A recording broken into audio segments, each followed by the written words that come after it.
तो बाबा जी ने बेजारी से उसे जवाब देते हुए कहा, जा वहां कोने में बाल्टी पड़ी है, उसमें से कोयले निकाल कर रख दे और करीब ही दरिया से पानी भरकर ला।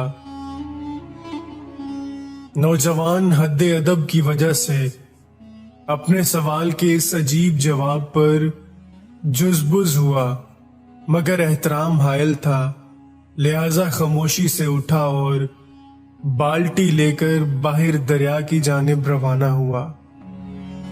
कोयलों की वजह से बाल्टी बाहर से चमकदार और अंदर से बिल्कुल स्याह हो चुकी थी। जैसे ही नौजवान ने दरिया से पानी लिया और बाल्टी उठाकर चला तो यकायक उसे मालूम हुआ कि बाल्टी में सुराख हैं, जिनसे पानी कुटिया तक पहुंचते पहुंचते सारा बह गया। वो अंदर दाखिल हुआ। बाबा जी ने सारा माजरा सुना और कहा, दोबारा जा। नौजवान समझ गया कि बाबा जी की बात में जरूर कोई हिकमत है, लिहाजा बाल्टी उठाई और फिर चल पड़ा। दोबारा पानी भरा, मगर फिर वही हुआ, सारा पानी पहुंचने से पहले बह गया। बाबा जी ने सुना, लेकिन फिर कमाल की लापरवाही से कहा कि जा, फिर पानी भर के ला। नौजवान ने इस तरह कई चक्कर काटे। जब थक गया तो बाबा जी को कहने लगा, आप न जाने क्यों मेरे साथ ये सलूक कर रहे हैं, जबकि आप देख रहे हैं कि बाल्टी में किसी तरह से पानी नहीं आ सकता। अब बाबा जी मुस्कुराए और कहा, जरा बाल्टी को अंदर से देखो, क्या ये वैसे ही स्याह है जैसे पहले चक्कर में तूने इसे देखा था।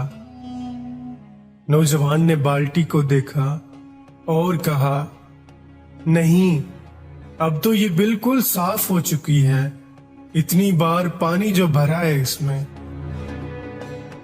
बाबा जी ने शफकत से मुस्कुराते हुए कहा, पानी नहीं पहुंचा, लेकिन उसकी सिफ्त ने बाल्टी को स्याह से सफेद कर दिया है। यही कुरान पाक की सिफ्त है, पढ़ता जा पढ़ता जा पढ़ता जा।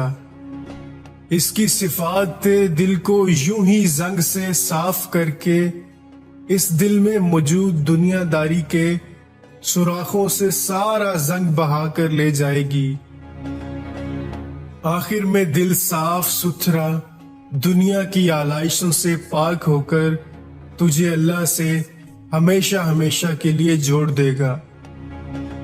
बस यही था तेरे सवाल का जवाब।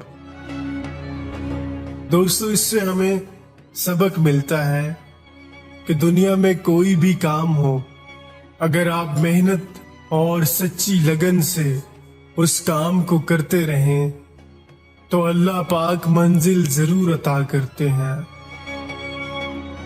अगर वीडियो अच्छी लगी हो तो इसे अपने दोस्तों के साथ जरूर शेयर करें। मजीद ऐसी वीडियोस के लिए मेरा चैनल MA अब्दुल्ला जरूर सब्सक्राइब करें। जज़ाकल्लाह।